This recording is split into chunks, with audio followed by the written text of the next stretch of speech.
You're stuck. Hopefully we teach them to plan rather than fill out a form, but it ends up in many cases as a struggle with a piece of paper. Our second presenter is a gentleman who comes to us from Maine, where he has been involved with the Liberty School. A secondary program serves students from 9 to 12.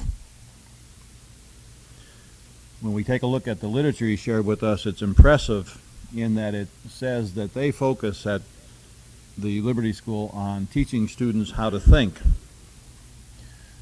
Their big question is not what or when, it's rather why. And we appreciate that here at Misericordia in that we've been working with the University of Kansas Institute for Research and Learning on learning strategies and hopefully teaching our future teachers, at least our secondary teachers, to teach students how to learn, how to think, and things of that sort. So I'm really interested in hearing this presentation. May I introduce Arnold Greenburg.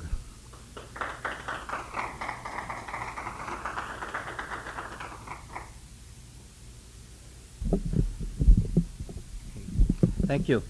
I'm going to read a poem and tell a story. This is a poem I wrote just at the beginning of, before we started the school.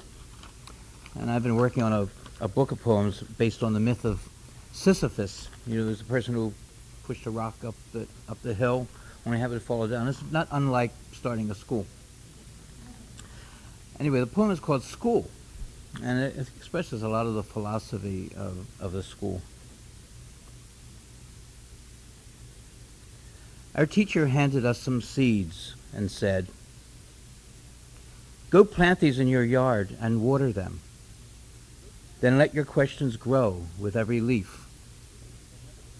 He hardly spoke except to ask, "What's on our minds?" And when we didn't say a word, he'd shake his head and say, "Well, that's too bad. We've nothing to discuss." And then he'd sit down on a rock and look up at the sky or at the dirt and think. One day we asked him why he wouldn't teach, and he replied, "I am." "What do you mean?" we asked. And when he said, "I gave you seeds to plant, and every day I ask what's on your mind, and now I'm waiting patiently for you to learn. Your teacher is inside of you. I'm just a friend with questions of my own. But if you asked what's on my mind, I'd have so many thoughts to share. We'd talk all day if I believed you cared, and only then." That's when our school began. Our gardens grew, and leaf by leaf our questions bloomed. And when he asked what's on our minds, he'd have to say, "Slow down, there's so much to discuss and do. Let's find a way to turn this flood into deep pools where we can dive and not be swept away." And when we did, he stepped aside and said, "Now swim." I can't say now how many years ago I learned from him that school was in my head, and there were gardens everywhere, and pools where I could sit all night with frogs and croak my questions at the moon and then dive in.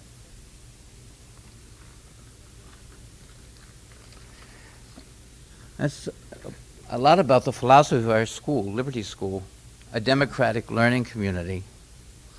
It's question-oriented. What are your questions?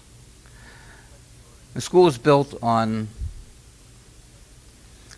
a motto by Emerson, which is, "The secret of education lies in respecting the pupil." And another quote by Socrates, who said, "Let the questions be the curriculum," which is basically the philosophy of that poem. And another thing is a cartoon that I once saw, which is meant to be a criticism of this type of school, progressive schools, democratic schools. And in the cartoon, a little girl goes up to the teacher and says, "Do I really have to do what I want to today?" And our response is yes, you have to do what you want to today and every day and begin determining your goals rather than following preconceived goals or curriculums. And that's what our school is about, is helping students determine their goals. What do you want to learn? What are you passionate about? Here's the opportunity to follow your spirit, your dreams. What do you want to learn?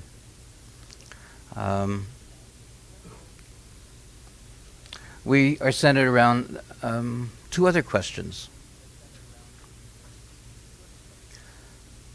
What does it really mean to be an educated person today as we approach the 21st century? And more important, what does it mean to be human as we live in an increasingly technological, computerized world? We call ourselves a democratic learning community. How do we practice democracy? I have a little reverb here. How do we become a democratic community? What does it mean to be a democratic learning community? And most important, what does it mean to be a community? It's one thing to say you're a community, but how do you become a community? What are the elements? What are the ingredients? We throw out a lot of words, but often they're words, and we really want to know, well, how do you become a community?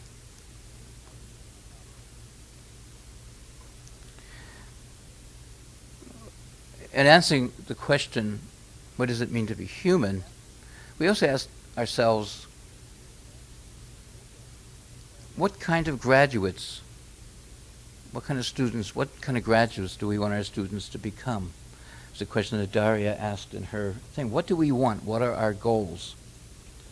And we just sit around just thinking, well, what do we want our graduates to be? What qualities do we want them to possess when they graduate?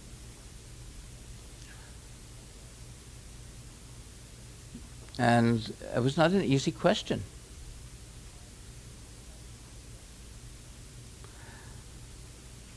Some of the things we came up with were we wanted students to be joyful learners, lifelong learners, advocates for themselves, people who would take a stand,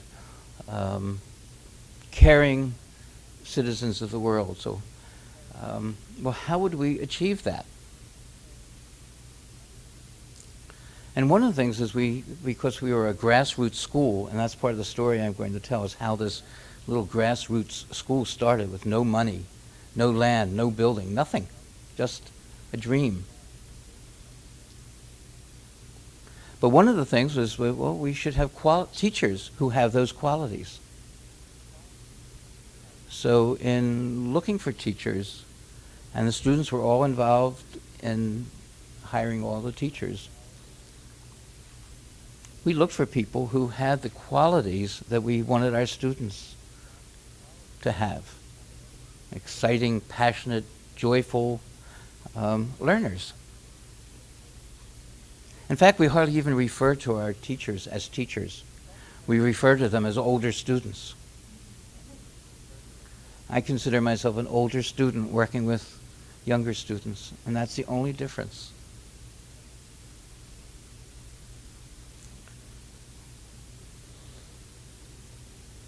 I was a baker in Blue Hill, Maine, had a cafe. I had been an educator,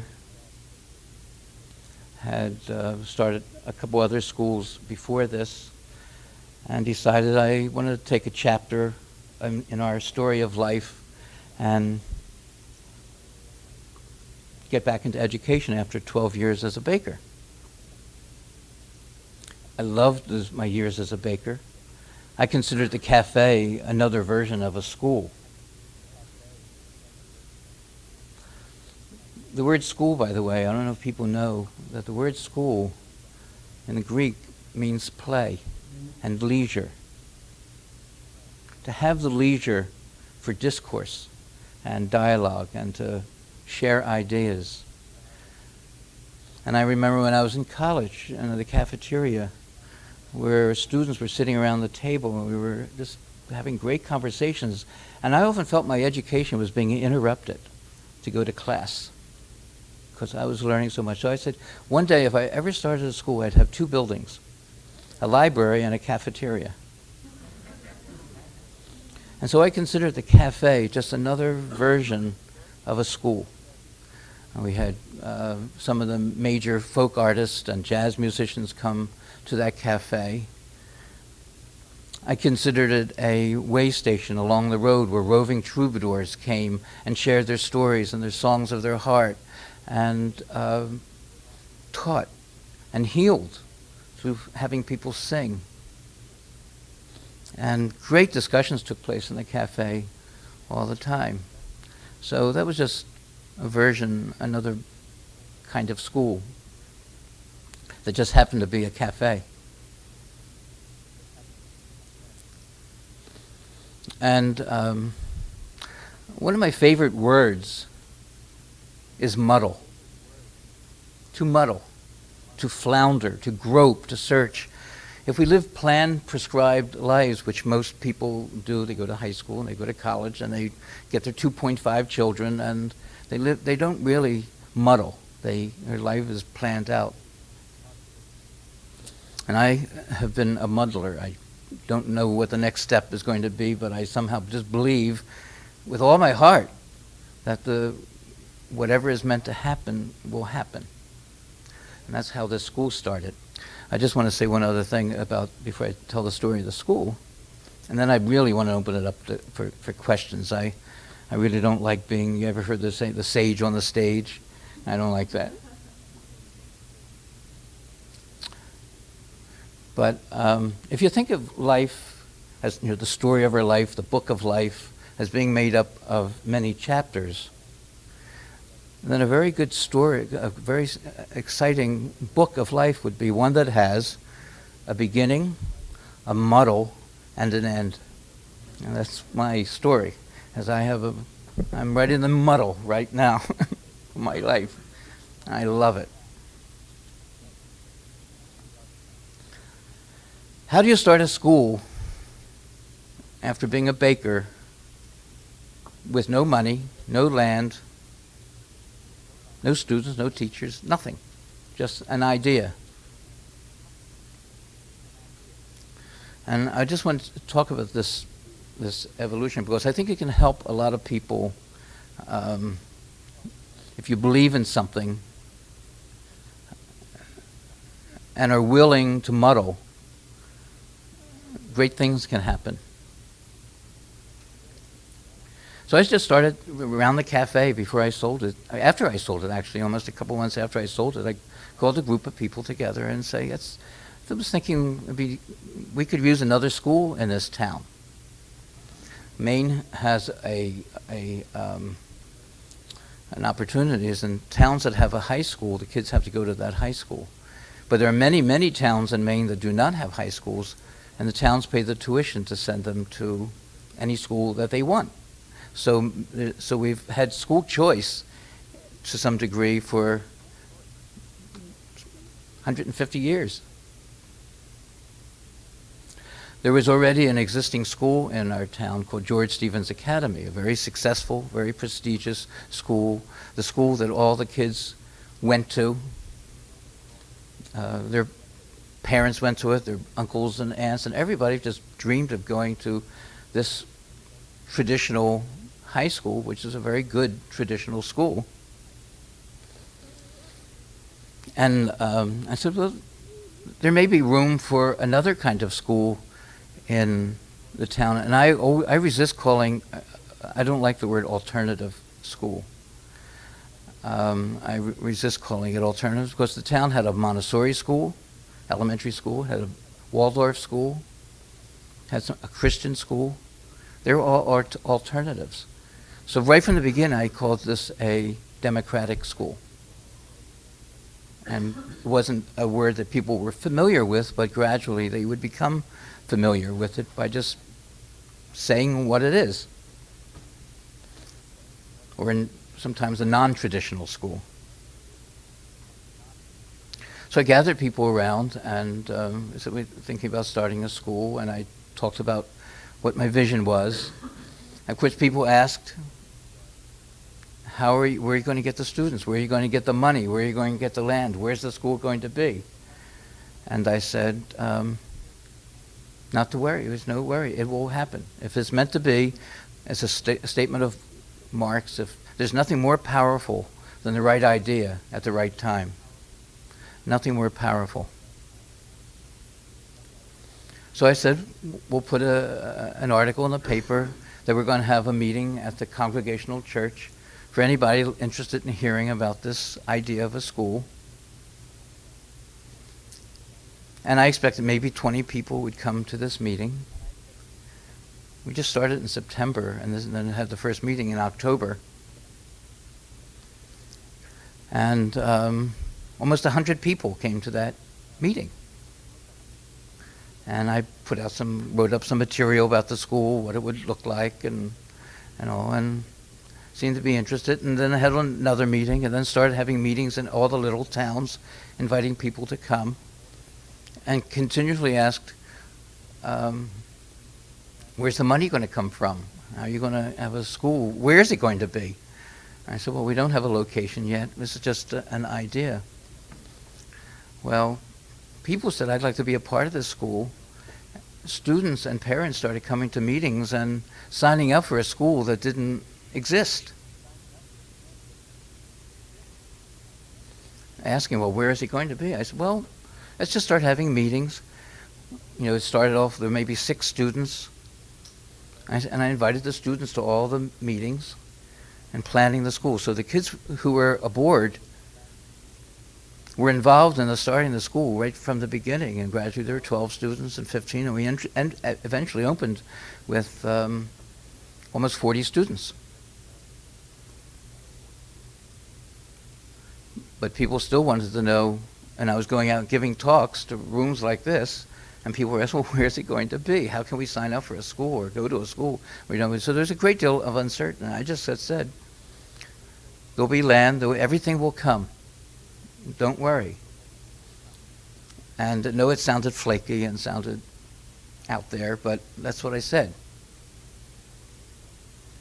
But we just started putting out the energy of looking for a land, looking for a place.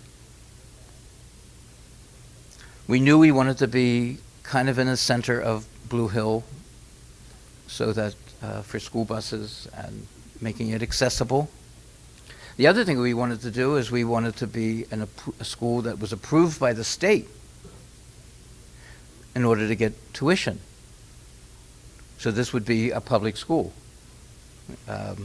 We were going to be competing with this already prestigious school that was in town. And of course, one of the questions people asked us is, why is there a need for another school? People at George Stevens were really angry at us and really wanted us to go away because we were a threat to them. If we got 40 students or 50 students, that meant $60,000 to $80,000 would not be going to that school, would be coming to our school. So we were offering competition.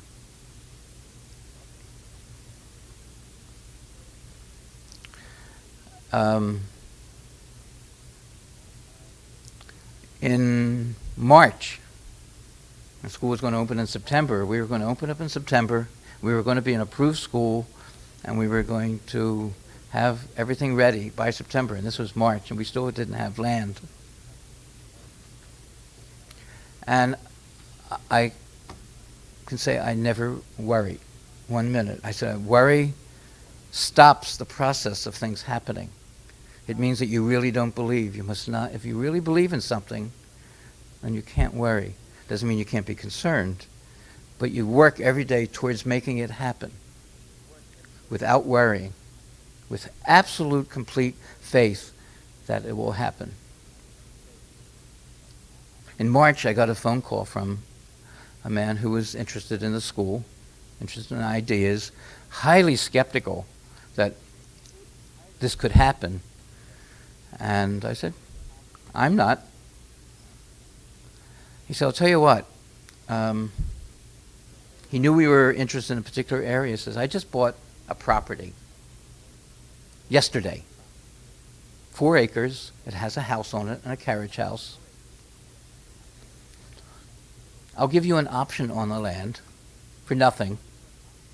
And if the school comes to be, I'll sell you the land for what we paid for it. I paid for it. And if not, I have my land back and I can sell it or do something else with it.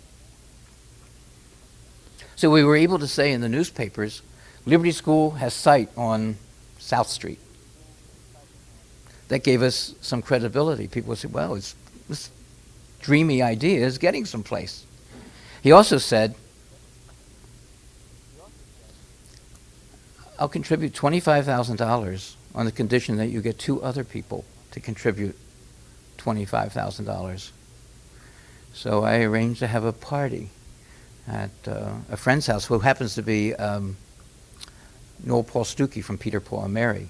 He's a friend of mine and he lives in the town and a very exciting, nice man. So we had the party at their house and just invited a bunch of people to come hear about the school, tell them where we are and what we need. And within 2 weeks, I had the other $50,000 to get the 75, and just started calling people and going to people's house and trying to raise money. Well, another thing happened that is very exciting, and I would like everybody to know about this. With the movement of charter schools and schools coming into being, people wanting to start their own schools all over the country, there are now companies coming into business to build schools for charter schools. So in January, this is before we had the site, this guy called me from Boston and said, I hear you're interested in starting a school. I said, well, we're in the business of raising money for schools like yours, though it's not a charter school. Maine doesn't have charter schools, but schools like yours. We have an allied company who builds fabricated modular buildings, and maybe I think we can help you. There's another example where something came. I didn't seek it, it came. And so we started talking and meeting and working out things, and eventually doing a lot of proposals and figuring out how to go about this. We had to raise some money to pay them for their services and time. But by June, they had raised $240,000 on our behalf, and we already started working with this company, assuming that we get it, designing the building. And the students were involved in the designing of this building. We were still having our Liberty School was going on, even though we didn't have a building. We were meeting at the library. We were meeting on the grass outside the library. We were meeting, and then in March or April, when we got this building, we started meeting at the site in the house that had no furniture. So we just sat on the floor, and I kept referring to the students and the parents as the pioneers. We're the pioneers. We're starting this grassroots school. So they came, and we would be drawing sketches of the building of what we wanted, then taking it back to this company and seeing what was possible. And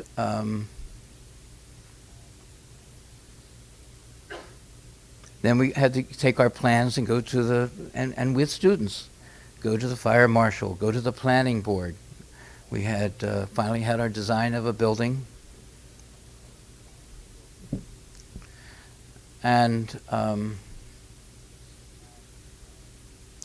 more and more people showing interest in the school. We started going to the planning board with our plans in July. School's going to open in September. Nothing has been done on the grounds or the land for this building. Meanwhile, the building is being built in New Hampshire, hoping that we would be able to get through the planning board and put it up. There were delays with the planning board, a lot of political opposition to the school because we were a threat to the existing school. But we were persevering and we were doing everything, I have to say, with dignity, with patience, never getting upset, just following the procedure, doing the politics in a way that the state didn't know how to deal with us because we were a non-traditional school. But we tried doing everything according to what the state wanted. We presented our curriculum, which is interesting. The kinds of courses we were offering, the way we were offering them, and in the way we did not compromise in any way. We were going to emphasize the philosophy of the school. Well, the educators who reviewed our curriculum and things thought we were on the cutting edge of what Maine wants. This is the kind of school that Maine would like to have, but the politics keep it hard. They still don't want to give up the traditional model to leap into the kind of school that we were becoming. Various delays. We did not close on the property with the bank because of planning board delays until August 19th. School was scheduled to open on September 19th with a building ready for the state to come and inspect. Nobody believed we would be able to do it except me. And I convinced the students and other people that everything's fine, everything is going to work out. School opened on September 19th. The building was up and ready for inspection, except for a few things on the handicapped access thing, and the septic system wasn't quite finished. But kids came to school, the state came, and we did not get approved by the state then because the septic system wasn't connected. And this building came with all the fire alarm systems and blackboards and carpets. I came in a crane on a truck in 4 sections, and there were newspapers there taking pictures of the school coming to town.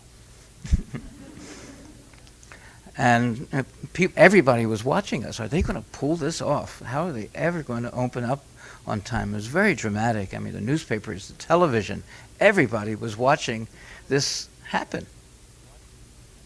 Kids were being interviewed. I was being interviewed. Nobody could believe this was going to happen. And it did. And finally, school opened. And we were ready for the next chapter of becoming a school, a democratic learning community. And one thing I learned that kids coming from a more traditional school to a school like Liberty School, everybody starts off strong. This is great. We're going to be responsible. We're going to be disciplined. We're going to be anything. And by the 5th or 6th week, because we have an open campus, nobody telling them to be at class, there's no bells ringing, they have really complete freedom to manage their time. And I believe that the open campus and the lack of bells and this is probably the most important part of the curriculum. That is the curriculum, learning how to go from a place where people are told what to do, when to do it, and how to do it, to a place where kids are really determining their own goals and managing their time and being responsible for what happens to them. And that process, which I call a period of disintegration, students sometimes start to really become lax. The first time they've had the chance to breathe and start maybe not getting credit for courses or not showing up. Although most of the kids did. I would say there was a small percentage, a good percentage of students who didn't, but I expect it. I expect that students coming to a school like this are going to go through what I also call the unlearning process. You have to go through an unlearning process before you can really start to believe. Sometimes students have to hit rock bottom and feel they are wasting their time. They have to really feel the discomfort of wasting their time before they really want to start using their time in a way that is meaningful for them. And so the school is very supportive of these students. We're loving, caring, and there's no punishment or anything for not coming to class, except just telling them you're probably not going to get credit for this course, and that's it. And then they don't get credit for the course, and they feel, well, what am I going to do about this? How am I going to get my act together so I can start getting credit for the course? An important ingredient in the school is that students know that they have to have a certain number of credits in each area, English, math, science, to meet the minimum requirements of the state. We let them know what those requirements are, and they have to get credit, a certain number of credits.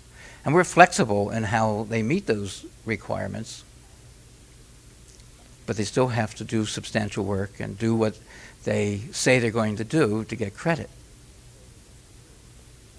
In fact, I often thought that I would love to have a motto over the school. You know how schools have an insignia over the arch of the school? And my motto would have been, talk is cheap. Because kids will say what they're going to do, and for me, it's only what you do that counts. You do what you do. Great idea. Go ahead, see me in 2 weeks and I'll be able to help you. And they come back in 2 weeks with nothing. I said, well, I thought you said you were going to do something. I'm here waiting to help you. But the only things that become a part of their official school record are the things they get credit for. No credits don't exist. They can go through a whole term and not get credit for anything, but it doesn't show on any official record. All it means is that they know that next time they have to make up these credits if they want to graduate on time. So they do whatever they have to do to make up for the time that they, quote, wasted. I don't consider it a waste of time if they were starting to get some insight into themselves. So that's part of the credit system. Students get written evaluations, right, self-evaluations.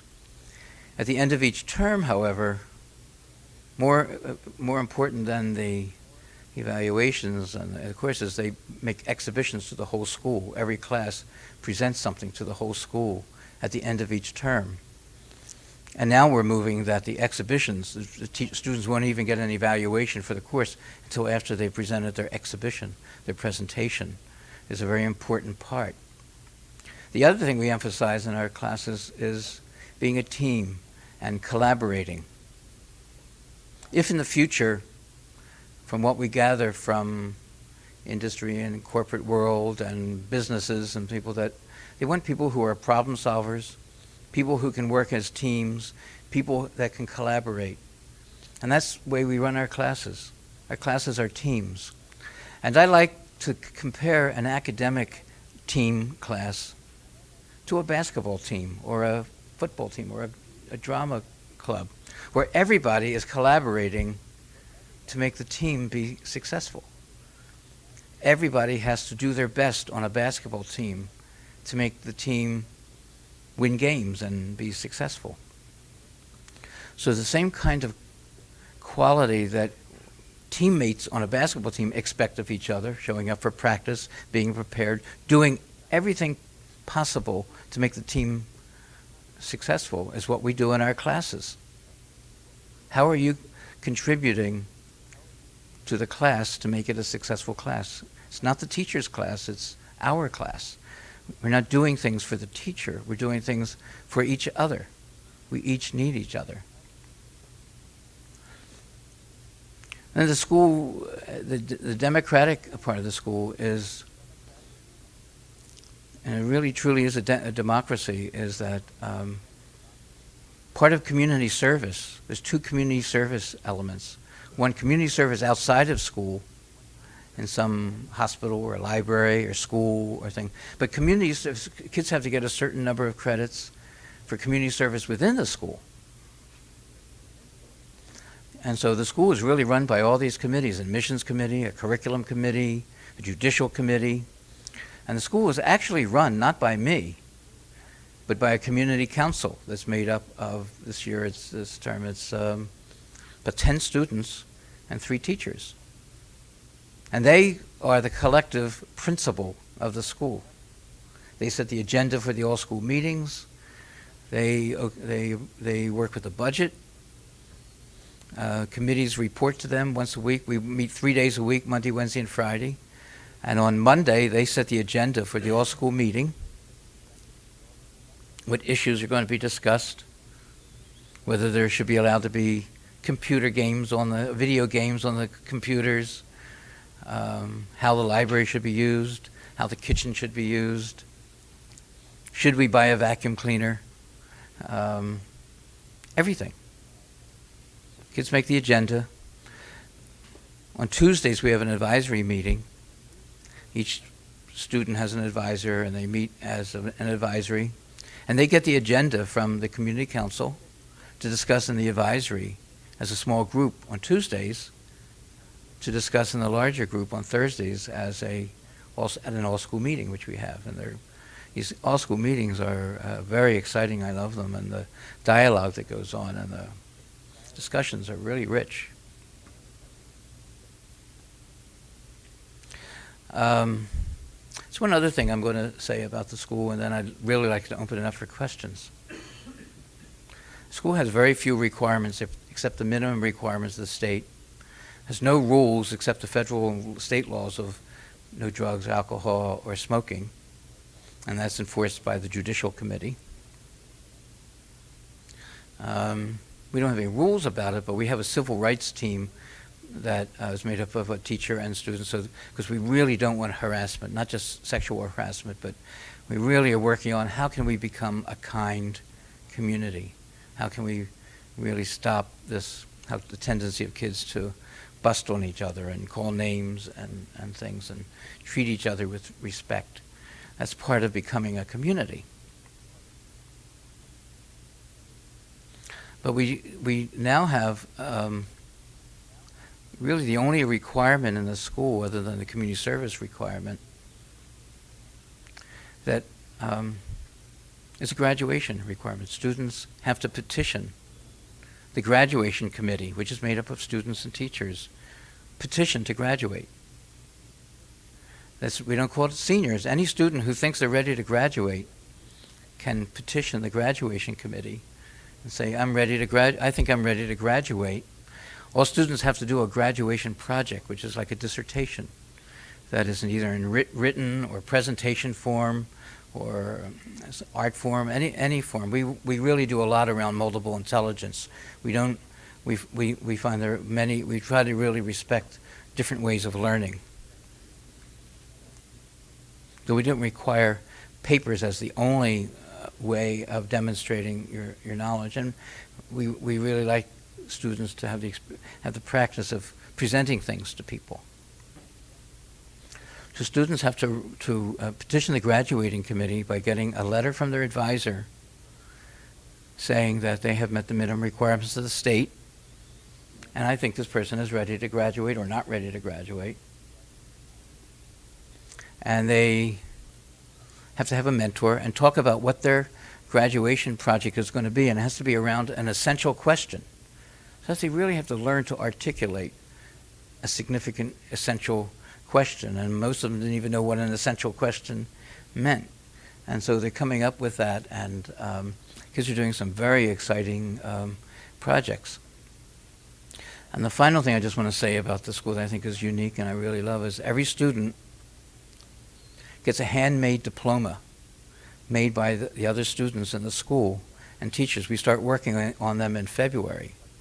And they get a diploma about the size of this that says, know all by these present that so-and-so for wearing the baggiest pants in the history of the school for this project, or that's something that's really unique and special to that person. And that's the graduation ceremony. These diplomas are read. The students are celebrated. They're also celebrated by the fact that they have to present their graduation project, not only to the graduation committee for its approval, but to the whole school. It will be open in the evening and days, and every student will be celebrated by their having the opportunity to present something that they worked on.